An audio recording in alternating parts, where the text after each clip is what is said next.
আসসালামু আলাইকুম বন্ধুরা। যাই হোক, এখন কিন্তু আবার ওই পণ্য ডাক এসেছে পণ্য বয়কট করার। কেননা ইসরায়েলের সঙ্গে যেহেতু আফগানিস্তানের সাথে তারপরে এর সাথে যুদ্ধ বেজেছে, তো এই জন্য আমাদের বাংলাদেশের অনেক ভাইরাই কিন্তু পণ্য বয়কটের ডাক দিছে। আগে থেকে পণ্য বয়কট করা উচিত ছিল আমাদের।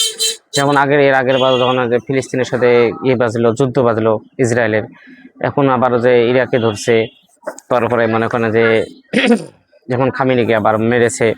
তো সেই জন্য আমরা মুসলিম রাষ্ট্র হিসেবে মুসলমানদের ভাইদের পাশে দাঁড়াবো। তা সেই হিসেবে অনেকে পণ্য বয়কট করতেছে। তা আপনারা সবাই সচেতন হন। আমরা সবাই ভাই টাকা দিয়ে জিনিস কিনবো, ইহুদির জিনিস কেন কিনতে হবে ভাই? আমরা সব মুসলিম রাষ্ট্রের থেকে মুসলিম রাষ্ট্রের জিনিস ব্যবহার করব। যেমন হুইল পাউডার ব্যবহার করবো না, তিব্বত পাউডার আছে এটা ব্যবহার করবো, বাংলাদেশি পণ্য।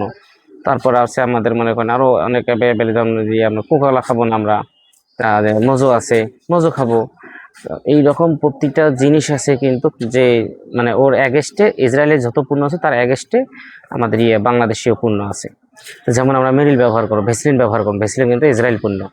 তা আমরা এটা ব্যবহার করবো, আমরা মেরিল ব্যবহার করব।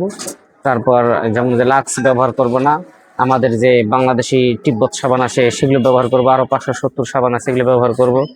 তারপরে এইরকম আরও অসংখ্য অসংখ্য জিনিস আছে যা আমরা বয়কট করতে সক্ষম, কারণ আমাদের বাংলাদেশে এগুলো এখন হচ্ছে, কোম্পানিও আছে।